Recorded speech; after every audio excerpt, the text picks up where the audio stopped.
I have often heard people say, "How can we trust the Bible? It has been edited and re-edited by men," and that everyone knows the Bible was censored by the Roman Catholic Church in 325 AD at the Council of Nicea. To this I would say, are you sure about that? Have you ever looked into it for yourself? The fact is that the subject of the canon never came up at the Council of Nicea, and we have all the council rulings, plus reports by several attendees to absolutely prove that the council never issued any such rulings, nor even discussed such ideas as censoring or changing the Bible in any way. The canon of the New Testament was not even on the agenda of the Council of Nicea. For the most part, this idea is the creation of Dan Brown, the author of the Da Vinci Code, and many others. It is simply not true. It seems the Council of Nicea was convened in an attempt to settle the controversy raised by Arianism. The council also addressed disciplinary decisions concerning the status and jurisdiction of the clergy in the early church, and for establishing the date on which Easter is celebrated.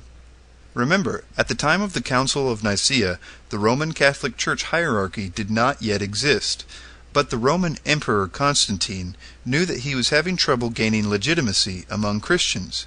He craved this, and sought out Eusebius to see how to make this happen.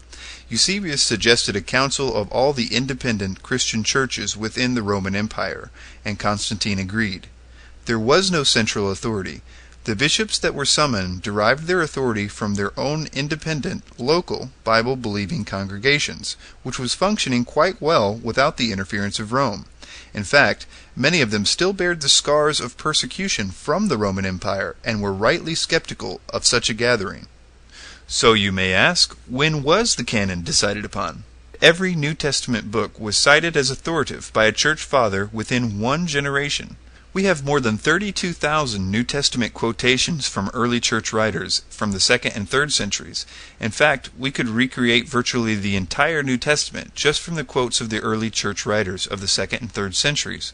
We can be quite certain that the New Testament we have today has come down to us just as it is from the earliest days, and we can be quite certain what they considered to be Scripture. In fact, by around 200 AD, 125 years before the Council of Nicaea, they were quite openly quoting and referencing all the New Testament books of the Bible. Paul's letters were already considered Scripture in the mid-1st century. Take a look at how the Apostle Peter himself called them Scripture in his letter, 2 Peter chapter 3, verses 14 through 16.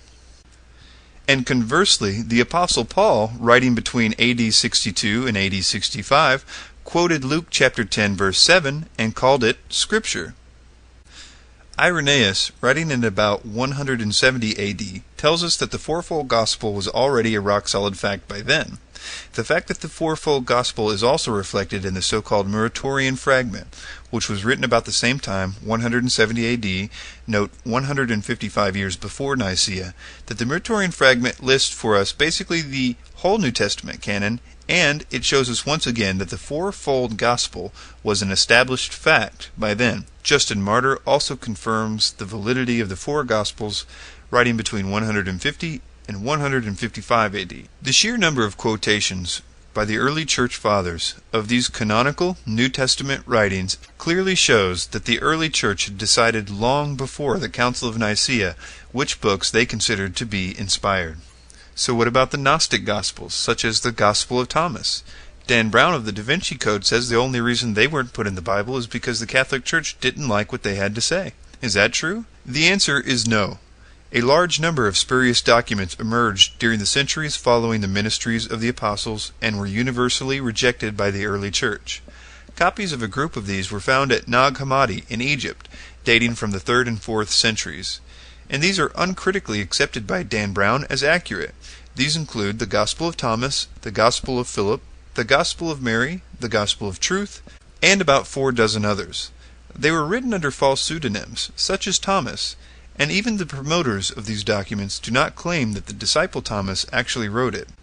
They were all written centuries after the Gospel period, in contrast to the contemporaneous eyewitness accounts in the New Testament, and don't even claim to be actual records of events. And finally, let's look at a few points regarding the Nag Hammadi texts and the Gospel of Thomas, which appears to be the most likely of the Gnostic texts to be valid. The only firm evidence for dating the Gospel of Thomas is its earliest Greek fragments, which was written no later than about AD 200. The first reference to the Gospel of Thomas by name occurs no earlier than Hippolytus, who was writing after AD 222 and 235. The author of the Gospel of Thomas shows a decided dependence on the canonical Gospels, demonstrating a later date for its composition than they. Ironically, this fact is used as one of the sole reasons for dating the Gospel of Thomas before the canonical Gospels. They claim that the less detailed and poorly developed concepts in the Gospel of Thomas reflect an earlier date than the canonical Gospels. However, literary scholars have noted that the opposite is generally true in literary development.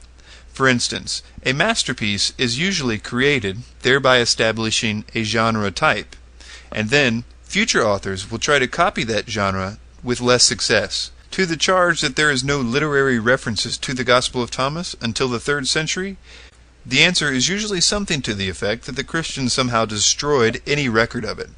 This, of course, is hard to believe because the Christians at this point were being persecuted by the Roman Empire and were operating underground in small house churches circulating their own writings, and would have little time or authority to march into anyone's house and destroy their writings against their will. In conclusion, the canon of the New Testament was not even on the agenda at the Council of Nicaea. The books that made up the New Testament were for the most part obvious and came about very organically, and were agreed upon years before the Council of Nicaea. And there is literally no record whatsoever of the early church considering the Gnostic Gospels to be anything but obvious heresies. Thank you for your time.